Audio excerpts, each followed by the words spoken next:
Good morning all of you. ఈరోజు ఒక క్వశ్చన్ని మనం వేరే క్వశ్చన్లో ట్రై చేద్దాం. ఒక గుంపులో కొన్ని కోళ్ళు మేకలు ఉన్నాయి. వాటి యొక్క తలల మొత్తం 75, పాల మొత్తం 210 అయిన కోళ్ళు ఎన్ని, మేకలు ఎన్ని? ఇప్పుడు ఈ క్వశ్చన్ నేను చేసే పద్ధతి, ఈ గుంపులో మొత్తాన్ని కోళ్ళే ఉన్నాయి అనుకున్నాను అనుకోండి. ఒక్కొక్క కోడికి 2 కాళ్ళు ఉంటాయి. 75 తలకాయలకి 75 ఇళ్ళ 150 కాళ్ళు ఉంటాయి. అలాగే ఈ గుంపులో మొత్తం మేకలే ఉన్నాయనుకుంటే 75 ఇంటూ ఒక్కొక్క మేకకి 4 కాళ్ళు, 75 ఇంటూ 4 300.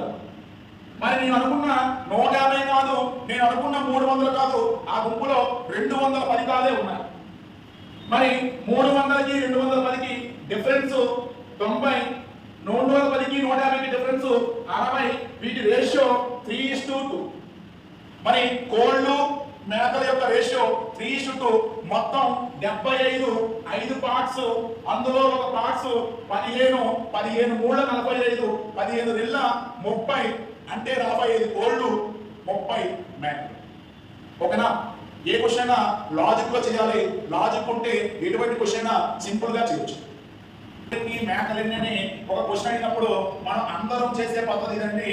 మనం జనరల్ ప్రొసీజర్ అంటే ఎటువంటి పెన్ను పేపర్ లేకుండా జనరల్ ప్రొసీజర్ చేసే పద్ధతి చెప్తాను చూడండి. ఇప్పుడు నా దగ్గర ఎన్ని తాళ్ళు ఉన్నాయండి? 75 తాళ్ళు ఉన్నాయి. ఎన్ని కాళ్ళు ఉన్నాయండి? 210 కాళ్ళు ఉన్నాయి. నేను ఏం చేస్తానంటే ఇప్పుడు ప్రతి తలకి 2 కాళ్ళు ఇస్తున్నాను. ఎందుకు ప్రతి తలకి 2 కాళ్ళు ఇస్తున్నానంటే యావరేజ్ గా కోడికి మేకకి ఉన్న కాళ్ళు 2.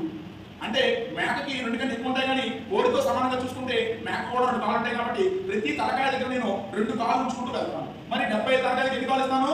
150 కాళ్ళు ఇస్తాను. ఇంకా నా దగ్గర ఎన్ని కాళ్ళు మిగిలాయి? 60 కాళ్ళు మిగిలాయి. మరి ఈ కాళ్ళు ఎవరికి అవసరం ఉంటుంది? 2 కాళ్ళు సరిపోకుండా ఉన్న మేకకి అవసరం ఉంటుంది అన్నమాట. అప్పుడు మరి నా దగ్గర ఉన్న 60 కాళ్ళని 2 కాళ్ళు చొప్పున ఎన్ని మేకలు చెబుతాను? 30 మేకలు చెబుతాను. అప్పుడు మేకలన్నీ 30. 70 తలలో మేక తలకాయ 30 అయితే ఉన్న తలకాయలు ఏమవుతాయి? కోళ్ళు. అవి 40. ఓకేనా? ఇలా కూడా చేయొచ్చు.